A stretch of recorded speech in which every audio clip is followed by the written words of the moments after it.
Всем привет и добро пожаловать на мою любимую кухню, где мы с вами готовим вкусно, быстро, полезно и зачастую очень и очень дешево.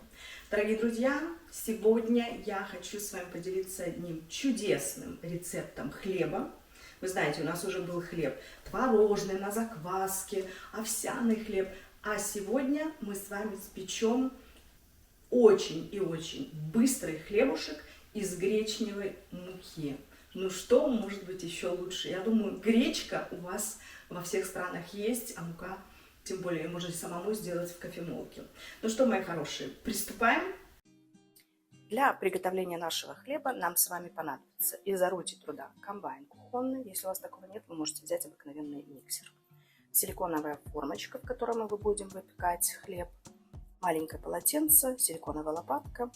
Ну и из продуктов питания мы возьмем немножко растительного масла, 200 грамм гречневой муки, 150 грамм миндальной муки, 300 миллилитров воды, 2 яйца, 30 грамм муки из семени льна, которую я сама сделала, 1 столовую ложку яблочного уксуса, 1 чайная ложка соды пищевой, столовая ложка растительного масла, у меня оливковое. Ну и наш хлебушек мы обязательно присыпем столовой ложкой семени льна и столовой ложкой семечек подсолнуха. Ну а теперь давайте приступать к самому интересному. Теперь все будет происходить очень быстро. Открываем наш комбайн и смешиваем все ингредиенты: семя льна, мука и семя льна. Теперь миндальная мука, мука гречневая. Добавляем 2 яйца. Все в произвольной форме, как удобно. Сода, яблочный уксус. Зашипело все у нас сразу. И масло. И в самом конце мы с вами добавим воду. Аккуратненько вольем ее в наши сухие ингредиенты. Дорогие мои, вот и все. Теперь мы закрываем наш комбайн, включаем его и начинаем все взбивать. Можно увеличить скорость. Все вот так чудесненько у нас получается. Прошло пару минуточек, мы взбили наше тесто. И вот такой консистенции оно у нас получилось. Смотрите, не густое, но и не жидкое. Снимаем чашу и смотрите, какое у нас получилось тесто. Видите, да?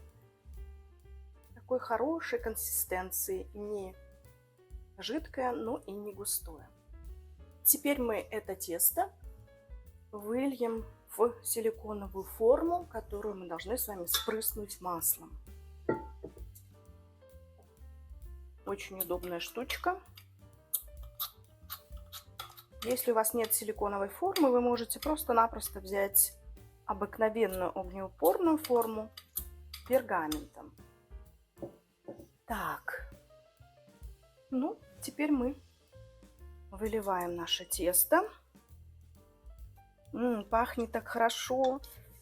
Вот это вот все наши виды муки.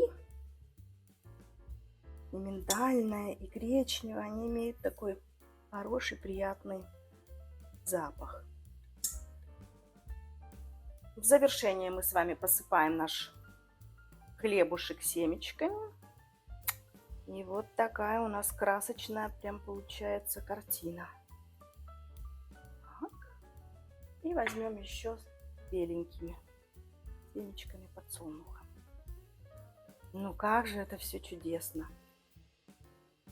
Чудесно выглядит и пахнет. Досыпем все. Что нам тут жалеть? Высыпаем все, правильно? Вот так вот. Семечками никакой хлеб не испортишь. И вот что у нас с вами получилось. Сейчас мы это все отправляем в духовку на минут 40. И результат я вам скоро покажу. Вы только посмотрите, как наш хлебушек поднялся, как он красивый. прямо как из булочной. Сейчас мы дадим ему минут 10 постоять, остыть, и я вам его покажу в разрезе. Вот такой у нас с вами хлебушек получился. Смотрите, какой он красивый. А как он пахнет. И теперь мы его с вами разрежем. Такая корочка у нас хрустящая получилась. Аккуратненько разрезаем первый кусочек. И, друзья, я вам показываю эту прелесть. Видите, какой он мягкий, очень приятной консистенции и очень вкусный. Смотрите, какое чудо у нас с вами получилось. Хлеб совершенно вкусный. Видите, один недостаток у этого хлеба, друзья, он очень и очень быстро съедается. Консистенция чудесная, мягкая, вкусный хлеб. Я, с вашего позволения, поставлю, потому что очень тяжелая доска. Вот какой он у нас красивый, полезный, безглютеновый, без дрожжей. Ну что может быть еще лучше? Ешьте свои любимые бутерброды полезные с хорошим, полезным, чистым хлебушком. А как он быстро делается? Это же все просто раз-раз смешали и выпекаем. Вот вам и хлеб. Я сказала в начале видео, что может быть дешевле гречневой каши, да, гречки. Так вот, скажу вам по секрету, в Дании гречку не едят, и ее вообще нету. То есть единственное место, где ты можешь купить гречку, это какие-то этнические магазины, и стоит 500 грамм, ну я не знаю, это очень даже дорого, где-то 7 евро, наверное, в перерасчете. Так что, гречневую муку можно купить. Так что не такой-то дешевый хлебушек по датским меркам получается. Я шучу, конечно же. В основном во всех странах гречневая крупа есть, она очень полезная, вкусная. Ну а даже если ее нет, как у нас в Дании, то я всегда прошу подружку из Германии привезти мне гречку. Так что, мои хорошие, кушайте полезно, вкусно, разнообразно, пеките со мной вместе хлеба и десерты и наслаждайтесь жизнью. И будьте все здоровы. Спасибо, что были сегодня вместе со мной. И до новых встреч, до новых рецептов. С вами была любящая вас Виктория. Пока!